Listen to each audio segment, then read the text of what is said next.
Ya, kali ini kita akan membandingkan nabung rutin di reksadana pasar uang versus USDT, kripto versus bank digital.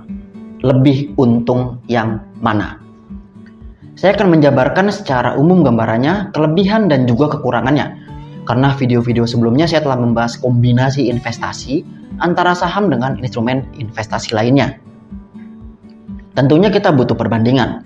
Mana yang lebih menguntungkan di antara ketiga instrumen tersebut untuk tempat kita meletakkan cadangan cash.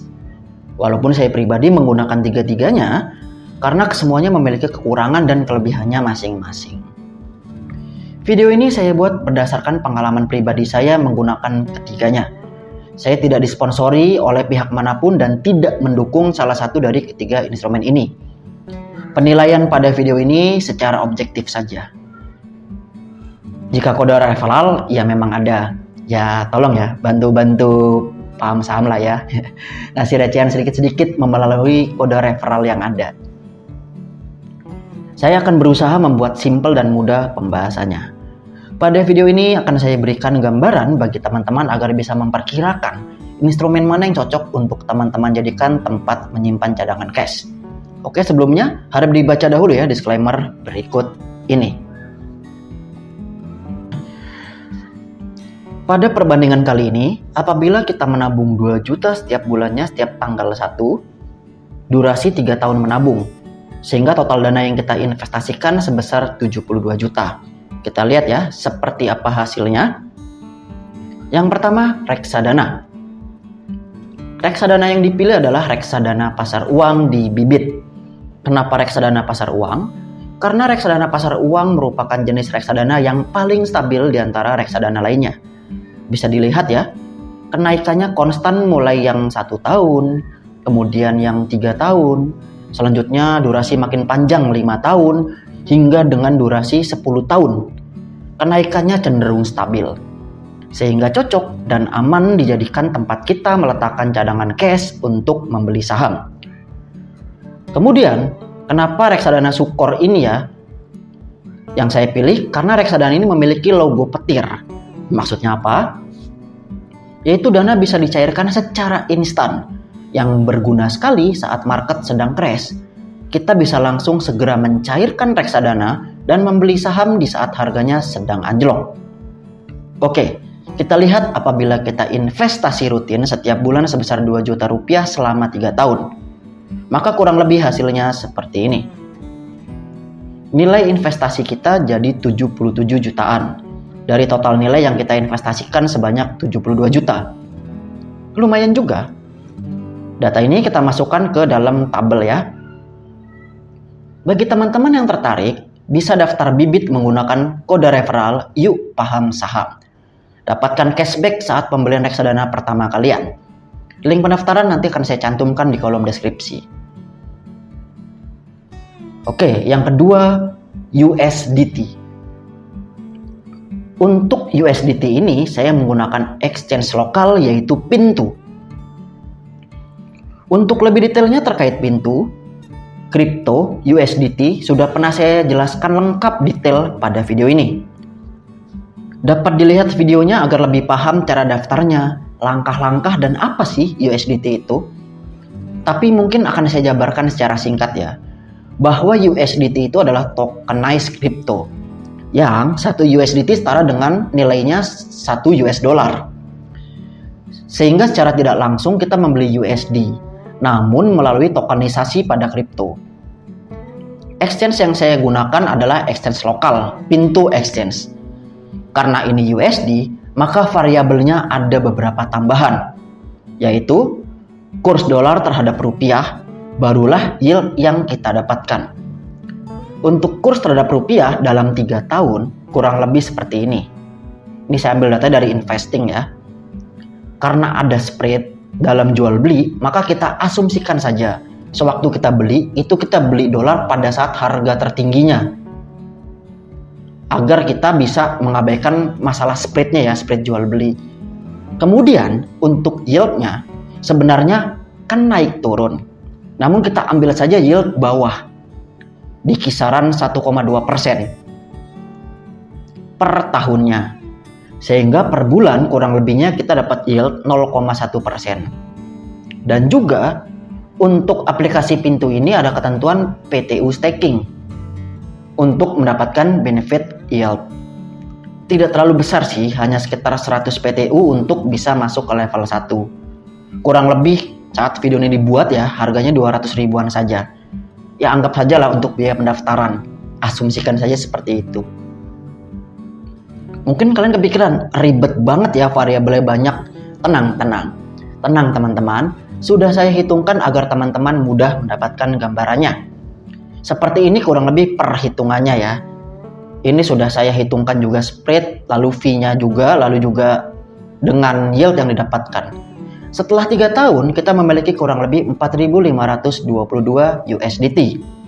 Yang apabila dijual, ini saya langsung gunakan aplikasi Pintunya ya.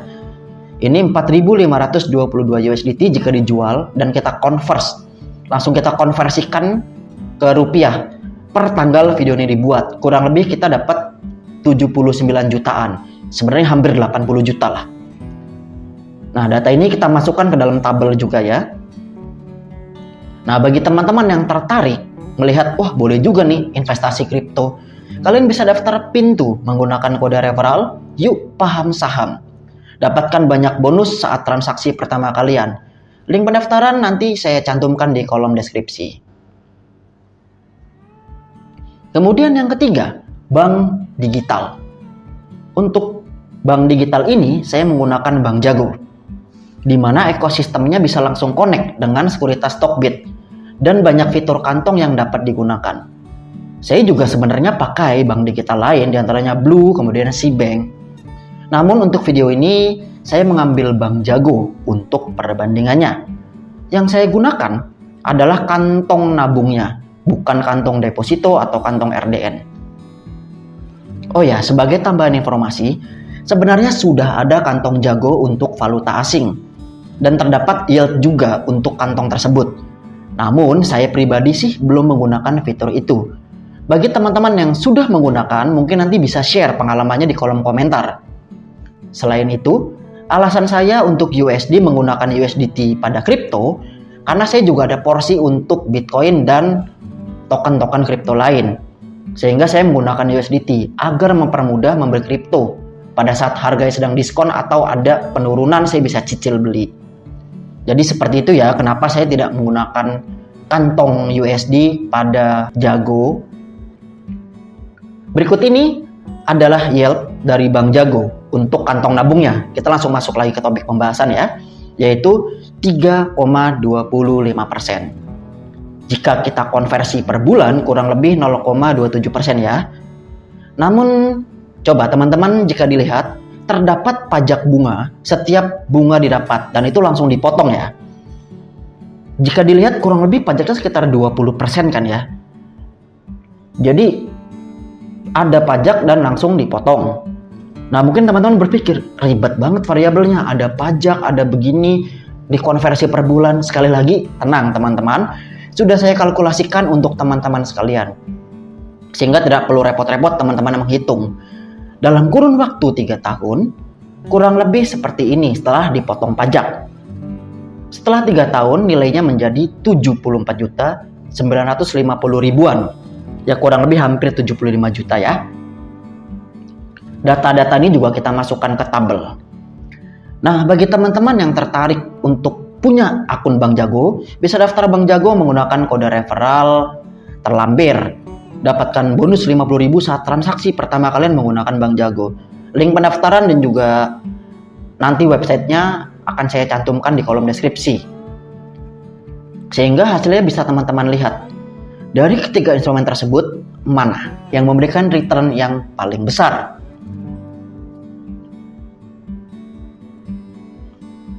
Setelah teman-teman dapat gambarannya dari ketiga instrumen tersebut, sekarang saya akan jabarkan kelebihan dan kekurangan dari setiap instrumen tersebut.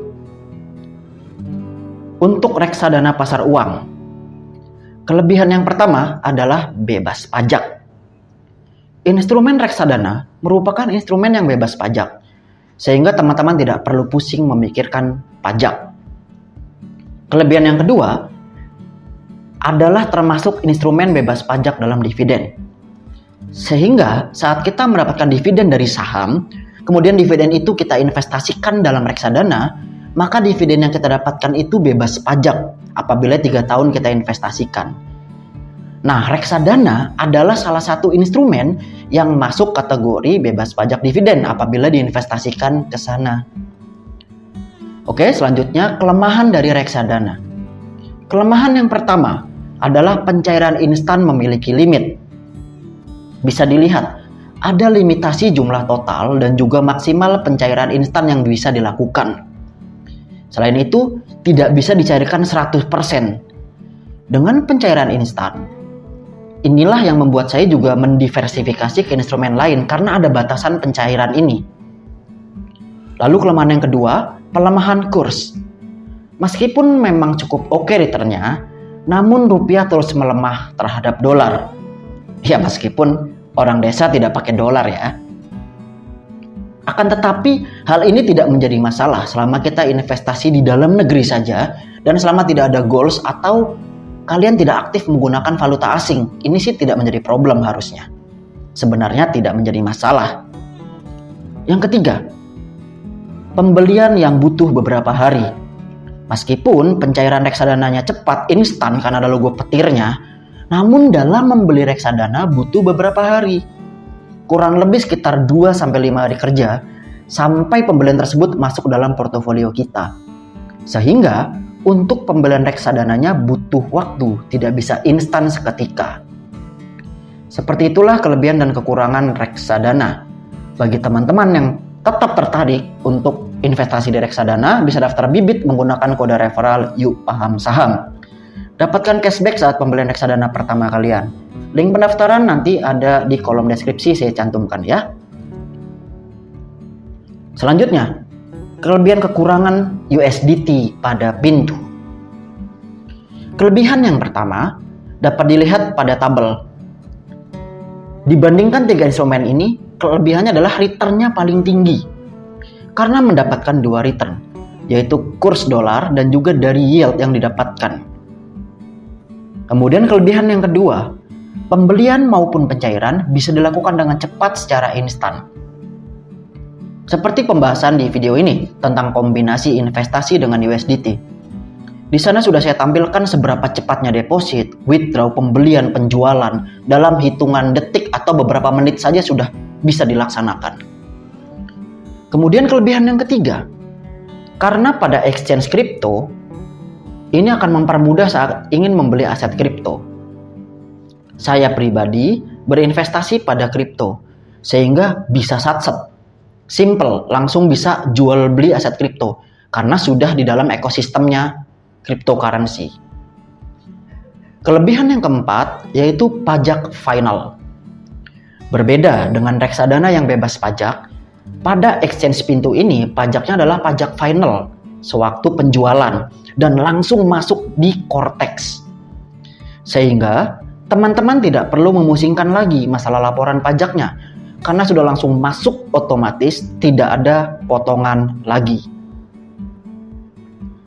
Namun kekurangannya adalah yang pertama, kripto bukanlah instrumen yang bisa membuat dividen saham kita menjadi bebas pajak. Jika teman-teman mendapat dividen dari saham, kemudian dividen tersebut diinvestasikan di kripto, maka dividen kalian akan tetap kena pajak. Berbeda dengan reksadana. Kekurangan kedua, ada kewajiban staking PTU. Meskipun memang kecil, hanya sekitar 200 ribuan saja, tetapi ada biaya tambahan di awal yang harus teman-teman keluarkan. Kekurangan yang ketiga, kurs dolar itu volatil dan ada spread jual beli. Meskipun memang dalam jangka panjang, US dollar versus rupiah selalu menguat. Tetapi ada momen di mana US dollar melemah.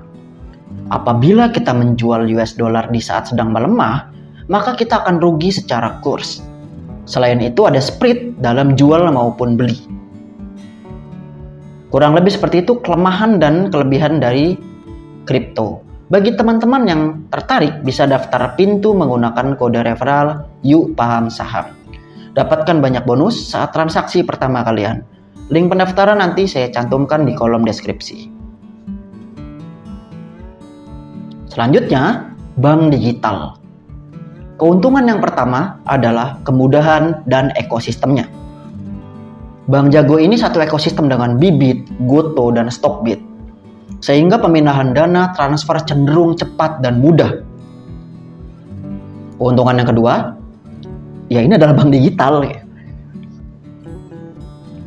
Meskipun salah satu instrumen dalam investasi, namun bentuknya tetap adalah bank.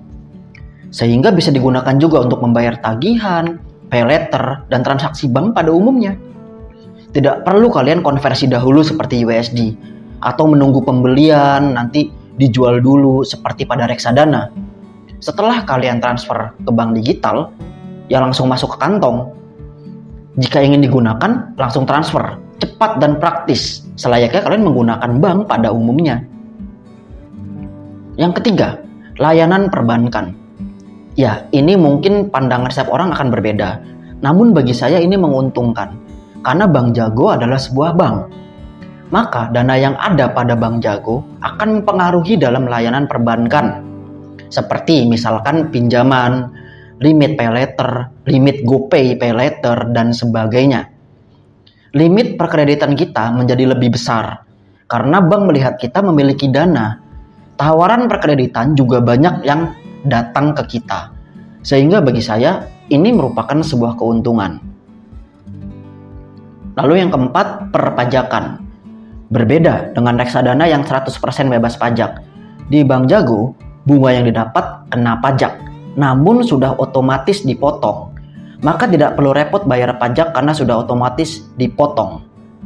Sewaktu lapor pajak sudah otomatis terinput di Cortex teman-teman, sama seperti di exchange crypto.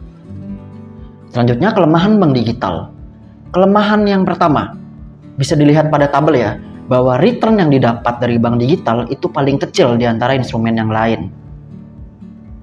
Kemudian yang kedua, pajaknya tergolong besar, yaitu 20%. Kalau dapat bunga 1 juta saja, pajaknya sudah 200.000 sendiri. Lumayan sekali dibandingkan dengan dua instrumen lainnya. Kelemahan yang ketiga adalah pelemahan kurs.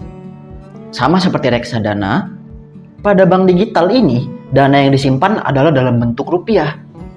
Sehingga kita tahu ya, bahwa rupiah terus melemah terhadap dolar. Akan tetapi hal ini tidak menjadi masalah sih, selama kita investasi dalam negeri saja dan selama tidak ada goals, atau kalian tidak aktif menggunakan valuta asing. Sebenarnya bukanlah merupakan masalah yang terlalu penting. Nah, bagi teman-teman yang tertarik, untuk membuat akun Bank Jago bisa daftar Bank Jago menggunakan kode referral seperti terlampir. Dapatkan bonus 50.000 saat transaksi pertama kalian menggunakan Bank Jago. Link pendaftaran nanti saya cantumkan di kolom deskripsi. Sehingga itulah kelebihan dan kekurangan dari ketiga instrumen tersebut. Setelah melihat hasil perbandingan investasi di ketiga instrumen itu dan melihat kelebihan serta kekurangannya, teman-teman bisa tentukan sendiri ingin menggunakan yang mana sesuai dengan profil dan preferensi teman-teman. Kesimpulannya, ketiga instrumen tersebut hanyalah tempat untuk kita menyimpan cadangan cash yang digunakan untuk membeli saham di saat harganya sedang terdiskon atau kita menemukan saham yang prospeknya baik dan layak untuk diinvestasikan. Langkah kombinasi investasi ini adalah salah satu langkah dalam diversifikasi. Kita melakukan manajemen pada investasi yang kita lakukan. Menyiapkan mitigasi risiko apabila bursa saham mengalami penurunan yang tajam. Bisa karena sentimen, krisis yang terjadi, bahkan saat kita melihat adanya potensi saham yang cukup baik. Selama kita ada cadangan cash, kita bisa tenang dalam berinvestasi saham, tidak mudah panik. Di sisi lain, bisa menjadi dana cadangan juga apabila terjadi hal darurat. Tidak perlu teman-teman sampai menjual saham yang kita miliki sewaktu hal darurat terjadi. Karena masih ada cadangan cash ini yang sewaktu-waktu dapat ditarik dengan cepat. Demikian video kali ini saya cukupkan. Sebagai penutup, pandangan atau gambaran yang saya bagikan pada video ini hanya secara umum saja. Teman-teman dapat sesuaikan alokasinya, pemilihan instrumennya sesuai dengan profil dan preferensi masing-masing. Semoga video ini dapat menambah referensi dan bermanfaat bagi teman-teman sekalian. Bagi kalian yang ingin tahu bagaimana kombinasi investasi saham dengan kripto, dapat dilihat di video ini. Dan bagaimana saat menghadapi market crash, jangan panik, tonton video ini. Subscribe di sini untuk video-video lain. Agar apa? Agar kita paham saham.